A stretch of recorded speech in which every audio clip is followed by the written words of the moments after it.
Very good morning student. बेटा आज हम लोग cell cycle and cell division का लेक्चर नंबर 2 करेंगे, जिसके अंदर हम लोग बेटा कवर करेंगे माइटोसिस। ओके, लास्ट टाइम मैंने आपको ये बताया था कि बेटा सेल जो है वो डिवाइड करती है, और जब सेल डिवाइड करती है तो उसके अंदर दो फेज होते हैं, एक इंटरफेज और एक एम फेज। ठीक है, एम फेज में आपकी एक स्टेज होती है बेटा माइटोसिस। ठीक है, एम फेज दो तरीके का होता है। जब क्रोमोसोम नंबर सेल को 46 से 46 ही रखने हैं नेक्स्ट सेल में, तो बेटा वो करती है माइटोसिस। लेकिन अगर जब क्रोमोसोम नंबर बेटा 46 से 23 करते हैं, तब उसे करनी होती है बेटा मियोसिस। ठीक है, तो हमारे पास दो तरीके की सेल डिवीजन है, एक माइटोसिस और एक मियोसिस। आज के लेक्चर में हम लोग बेटा माइटोसिस को कंप्लीट करेंगे और नेक्स्ट टाइम हम लोग बेटा मियोसिस कंप्लीट करेंगे। ठीक है, तो स्टार्ट करते हैं बेटा। उससे पहले माइटोसिस स्टार्ट करने से पहले बेटा मैं आपको एक बात बता दूं कि जैसे मान लो ये हमारे पास एक सेल है। ठीक है, ये हमारे पास एक सेल है, इसमें इस तरीके से एक क्रोमोसोम है, और हमने इंटरफेज में ये देखा था कि ये जो क्रोमोसोम है ये अपना कंटेंट डबल करता है।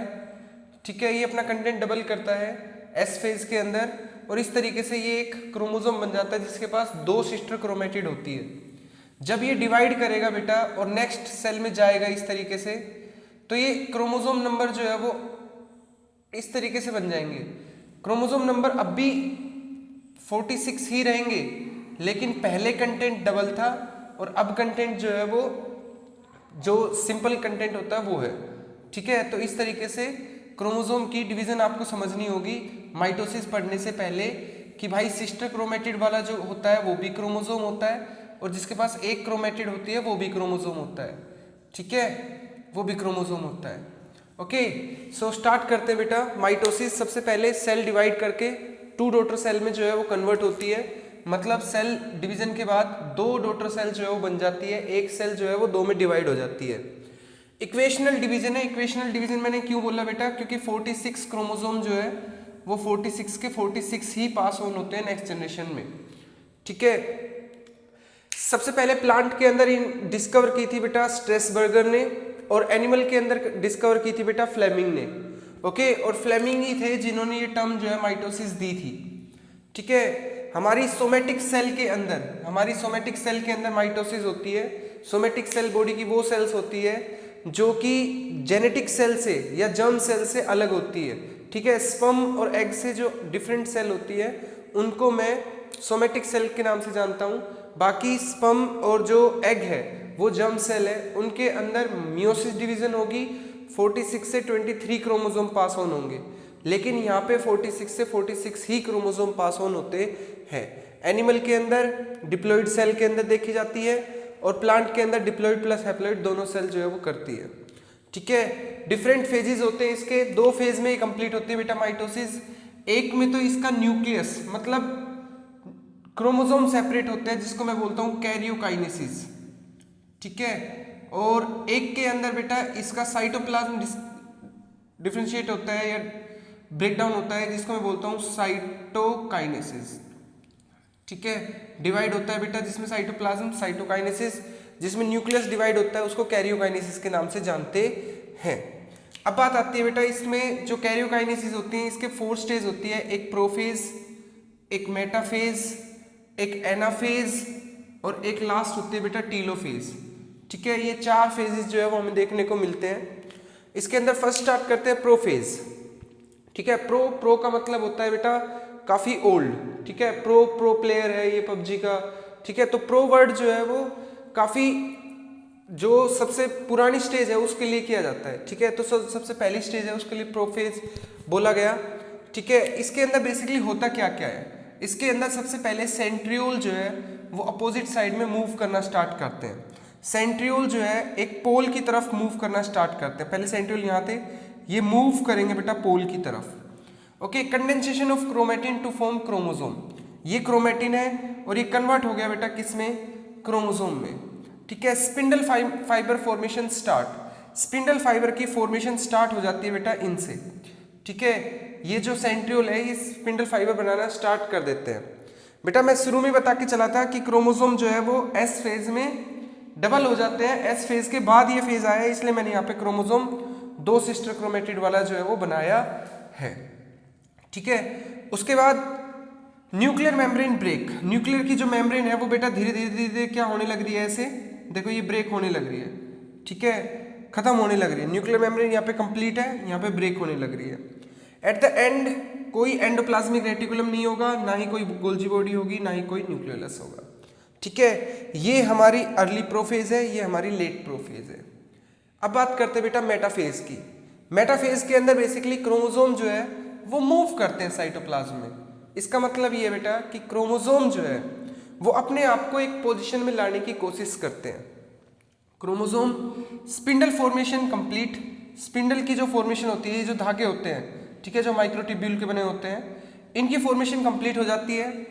क्रोमोसोम कंडेंसेशन कंप्लीट, क्रोमोसोम की जो कंडेंसेशन होती है, सारे क्रोमोसोम आपके पूरे कंडेंस हो चुके हैं, 46 के 46 क्रोमोसोम विद 2 सिस्टर क्रोमेटिड।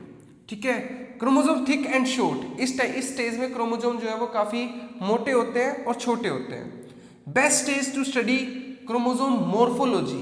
ठीक है, मोर्फोलॉजी स्टडी करने के लिए हमें क्रोमोसोम जो है वो इस स्टेज में काफी सही होते हैं। अगर उनको आपको 2 सिस्टर क्रोमेटिड वाले क्रोमोसोम अगर आपको देखने हैं तो आप मेटाफेज को जो है वो सिलेक्ट करें जिसमें आपको रिसर्च करनी हो।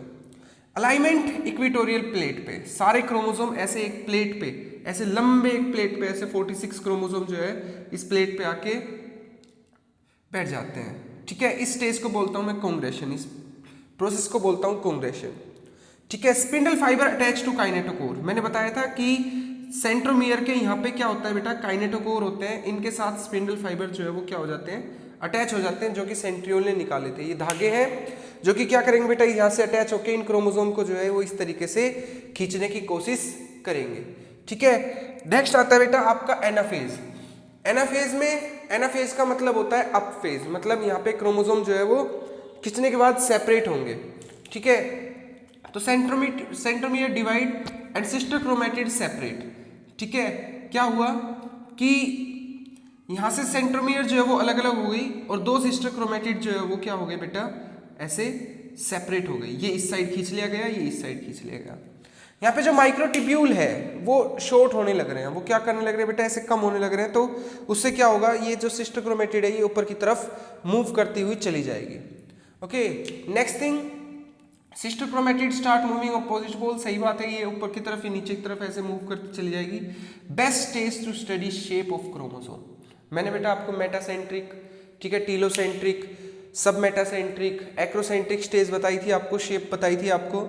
तो वो शेप, अगर आपको शेप स्टडी करनी है यहाँ पे, तो आप बेटा एनाफेज का जो है वो यूज करना। ये बहुत ज्यादा इंपॉर्टेंट क्वेश्चन है कि शेप स्टडी करने के लिए एनाफेज, और अगर आपको मोर्फोलॉजी स्टडी करनी है तो मेटाफेज। उसके बाद बेटा ये क्या होते हैं, नेक्स्ट स्टेज आती है टीलोफेज। टीलोफेज में क्या होता है, ये जो आपकी सिस्टर क्रोमेटिड है ये अपोजिट पोल पे पहुंच चुकी है। ठीक है, ये देखो, ये अपोजिट पोल पे पहुंच चुकी है। ये खुद में अब एक क्या है, क्रोमोसोम है। ठीक है, देखो यहाँ ये भी क्रोमोसोम था। ठीक है, और क्योंकि बस यहाँ पे कंटेंट डबल था और ये भी क्रोमोसोम है, ये बात मेरी हमेशा ध्यान रखना बेटा।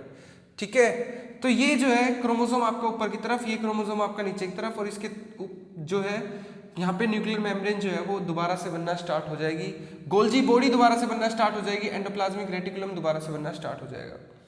ठीक है, और सिस्टर क्रोमेटिड अपने अपने उस पे जो है पहुंच चुकी है। धीरे धीरे ये क्या करेंगे बेटा, ये क्रोमोसोम जो है वो वापस से किस में कन्वर्ट होने लग जाएंगे, क्रोमेटिन मेटिल में कन्वर्ट होने लग जाएंगे, और दोबारा से जो है यहाँ पे क्या बननी स्टार्ट होगी बेटा, न्यूक्लियर मेम्ब्रेन कंप्लीट हो चुकी है। ये है कैरियोकाइनेसिस। ठीक है, जिसके अंदर 4 स्टेज है। कौन कौन सी, prophase, metaphase, anaphase, telophase. Telophase के जस्ट बाद साइटोकाइनेसिस होती है, साइटोप्लाज्म डिवाइड होता है और इनके बीच में दीवार बननी जो है वो स्टार्ट हो जाती है। इनके बीच में मतलब ये बिल्कुल सेपरेट हो जाती है, ये 2 सेल। ठीक है, ये जैसे मैंने इनको बीच में से ये किया है ना, अब ये दोनों इस तरीके से यहाँ से मिल जाएगी, ये सेल अलग, ये सेल अलग। अब होता क्या है कि एनिमल के अंदर बेटा फ्रो फॉर्मेशन होती है ऐसे सेंट्रीपिटली। जैसे मान लो ये ऐसे अंदर की तरफ जाएगी, ये ऐसे अंदर की तरफ जाएगी, इस तरीके से जो है वो फ्रो फॉर्मेशन होगी और 2 सेल जो है वो अलग अलग हो जाएगी। ठीक है, 2 सेल अलग अलग हो जाएगी। ये अपने आप में एक क्रोमोसोम है, तो ये भी 46 क्रोमोसोम और ये बंदे 46 क्रोमोसोम, क्योंकि 46 क्रोमोसोम यहाँ पे ऐसे आके अलाइन हुए थे, वो सब सेपरेट होने लग रहे हैं ऐसे, ठीक है। दूसरी बात, प्लांट के अंदर ये साइटोकाइनेसिस जो है बेटा वो इस फरो फॉर्मेशन से नहीं होती, उनमें क्या होता है बेटा, ऐसे प्लेट फॉर्मेशन होती है जो कि गोल्जी बॉडी वगैरह की जो है वो बनी हुई होती है, ठीक है। और ये प्लेट जो है धीरे धीरे बढ़ती रहती है और ऐसे जो है वो कंप्लीट बन जाती है और फिर ये अलग हो जाते हैं, ठीक है। ये प्लेट जो है आगे चल के आपकी जो बीच में वो होती है ना, क्या नाम है, दो सेल के बीच में प्लांट के अंदर, ठीक है, यहाँ पे सीमेंटिंग मटेरियल जो होता है कैल्शियम पैक्टेट का और मिडल लेविला, ठीक है, मैग्नीशियम पैक्टेट का, वो बनाती है, ठीक है। तो ये था बेटा आपके पास माइटोसिस, ठीक है, जिसके अंदर आपने पढ़ा कैरियोकाइनेसिस एंड साइटोकाइनेसिस।